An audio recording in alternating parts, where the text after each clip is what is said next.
亲爱的观众朋友们，你们好，我是叉 P， 欢迎回来我们的神奇宝贝茶一界第7期。紧接着上一期的剧情，我们是来到了这个幽灵镇，然后击败了这个镇的镇长，获得了幽灵徽章。所以这一期我们就要继续出发，前往下一个城镇。出发之前，如果各位喜欢这个系列的话呢，也不要忘了在屏幕上面打出一个又长又直的一，依然是700个赞，爆肝下一期。哎，求求你们了！那我们就不废话了，出发！来到城镇的下方，这里依然是鬼镇，只不过是抵达了下一个区域。在这，空间队是再次出现了，看样子貌似是在劫车啊，把这个列车给劫了下来。这列车长怎么捆绑 play？ 那怎么可以容忍这些坏人胡作非为呢？哎，是不是？我们肯定要出手相救一下。然而这路上的训练家会拦住我们，不知道他们是怎么想的哦。不坐列车了以后是吧？击败他们，来到空间队面前。如果想要救下这部列车，我们首先还得击败这几个机器人。不过他们也没有什么新的精灵，所以就直接跳过了。在列车准备出发前，我们赶紧跳上去啊，从内部开始瓦解他们。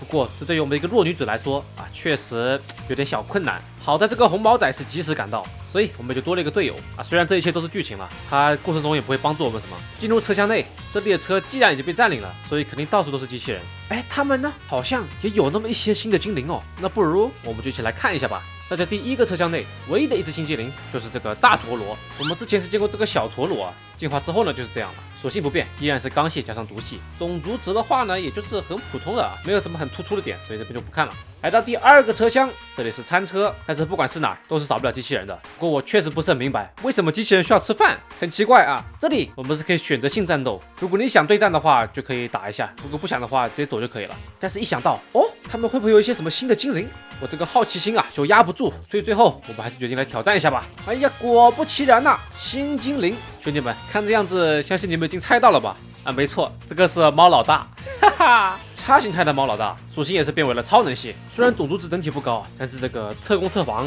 确实还是有点猛的呀。第2只，没想到吧？还有就是这个长得很恶心的东西。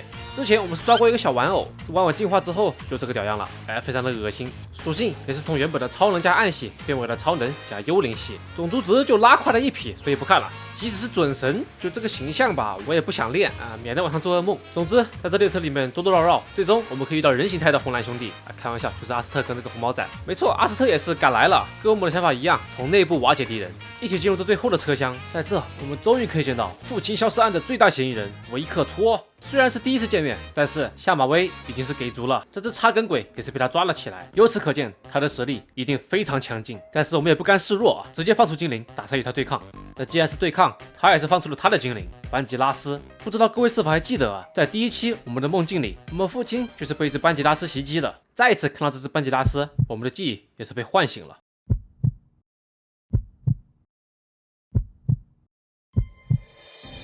一时间吸收了太多的负面情绪，我们的心理防线是逐渐崩溃了。最后，我们失去了自我意识，然后被里世界的我们霸占了身体。简而言之，就是黑化了。超能量作为一个双刃剑，如果说我们的心理不够强大，那很有可能我们会被这股力量反噬。最后，由于反噬的力量太过强大，我们体内的能量是爆了出来。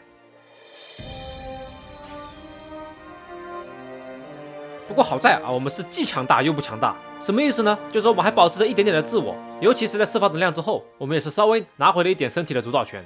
但是没有时间休息了，追兵也是马上赶了过来，但是我们的心思已经不在这上面了。我们现在脑海里装得下的唯一一个东西，就是要击败维克托，然后找到我们父亲。阿斯特见此状况，也是决定让我们去找维克托，就顺从自己的内心。这些追兵就由他们来拦下，沿着车厢尾的梯子往上爬，就可以来到车顶。在这，我们就要释放全力挑战维克托。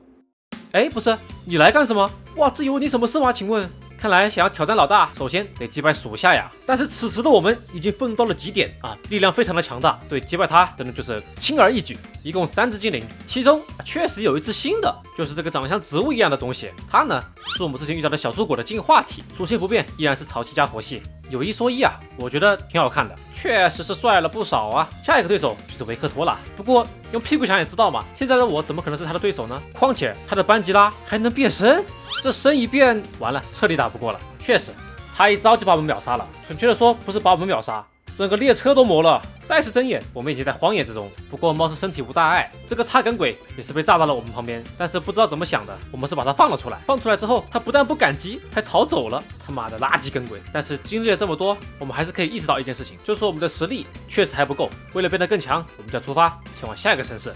一路往下走，虽然路上是有些训练家，但是并没有什么新的精灵，这也全部跳过了。来到下一个城市音乐都市。哎呀，终于是个大城市了呀！但是好巧不巧，这个城市的馆主是一个歌手，那正好明天要开演唱会，所以这个道馆呢，暂时就是不开放了。那我们剩下能做的，就只能到处参观一下啊，吃点这个小自助餐，然后睡一个好觉。自助餐就在道馆里面，不过确实是没抢到东西吃啊。没有办法，我们只能去找一个小地方睡一觉了。第二天就是开演唱会的日子，虽然说不认识啊，但是还是去捧个场吧。来到广场，这里已经是人山人海了，这底下全都是他的粉丝啊，场面真的是非常的嗨。但是正准备开始唱歌的时候，所有人突然之间全部消失，看样子所有人都腹泻了。那这意味着什么呢？一件事情，昨晚的自助餐有毒，肯定有毒。我们由于没有抢到东西吃，所以是安然无恙。经过了一番调查，我们是找到了下毒的犯人，就是这个巨大的胖田尼。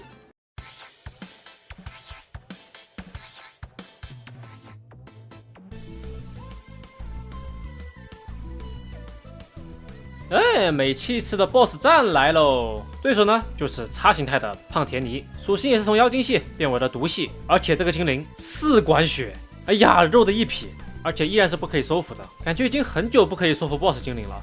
而且种族值跟原版也是有那么一丢丢的不同，虽然是影响不大了，不过确实是稍微低了一些。由于地面系是克制毒系的，所以我们这个僵尸姬大开杀戒，就给他补了一下刀啊，把它收掉就好了。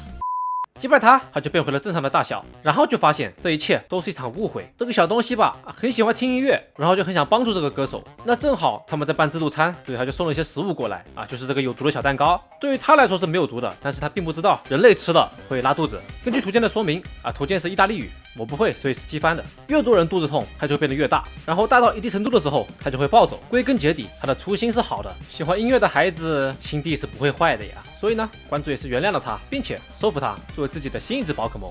闹剧过后，我们终于要来挑战一下道馆了。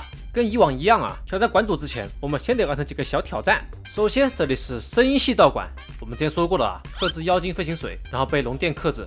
馆主呢在屋顶，不过这个电梯不是任何人都可以使用的，只有获得特定的门票才能够前往对应的楼层。所以我们首先得想办法获得门票。在1楼的电视这边有一个小伙子，击败他就可以获得第1张门票，而他只有一只精灵胖可丁，原本精灵啊，所以没什么好多说的。拿着门票，我们就可以来到第1个楼层。在这一层，我们得想办法抵达舞台上。不过这里到处都是人，怎么办呢？没有关系，我们只要使用一下怪力技能，就可以推动这些人了。然后我们就一路推到了舞台上。想要获得下一个门票，就得击败这乐队的4个人，而他们的精灵就有意思了。他们4个的精灵是同一只啊，还记得我们第一期见过的这个猫吗？这个猫还有另外几种形态，一共4种，分别是吉他手、贝斯手、鼓手以及主唱，并且根据形态的不同，它们的属性也会发生变化。吉他手是电加声音，贝斯手是暗加声音，鼓手是格斗加声音，主唱是幽灵加声音，另外还附带了一只声音部，属性自然就是声音系啦。不过确实还是龙一部好看一点，风格不一样吧，龙一部帅一点，声音部可爱一点啊，漂亮一点。击败了整个乐队，我们也终于是获得了第2个门票，通往的呢就是舞房。虽然说是舞房吧，我觉得说踩格子比较贴切一点啊，踩格子房。为什么这么说呢？因为我们的任务就是要在中间的舞台上踩出一条线，虽然说是舞步吧，但是我觉得这不就是踩格子吗？踩完我们就可以来挑战这个 DJ， 只要获胜就能获得下一个门票。唯一的一只新精灵就是这个像一个涂鸦一样的，还是壁画呀，属性是声音系。这只精灵呢一样有很多个形态，但是每一个形态也只是颜色的不同罢了，所以也没什么好多说的。获得了最后1张门票，我们就可以来挑战馆主了。跟前面几个道馆不同啊，这个 level 明显要高一些，毕竟它有5只精灵啊。虽然说它唯一一只新的精灵就是这个摩托车，是上一期汽车虫的进化形态，进化后属性也是从虫加声音变为了钢加声音，真就变汽车了呗，肉体都不要了。然后硬要说的话呢，这个小形态的胖田尼也算一只新精灵吧，毕竟贴图不一样嘛。之前那个很大，这个就小一点，那也是没什么难度，我们是轻松的获得了声音徽章。下一步啊，就是要出发前往下个城市，继续增强我们的实力。不过后面的内容就留到我们下一期再来探索吧。本期视频就先到这里，感谢各位的收看。如果你们喜欢这期视频的话呢，也别忘了3连关注一波。我们就下期再见喽，各位告辞。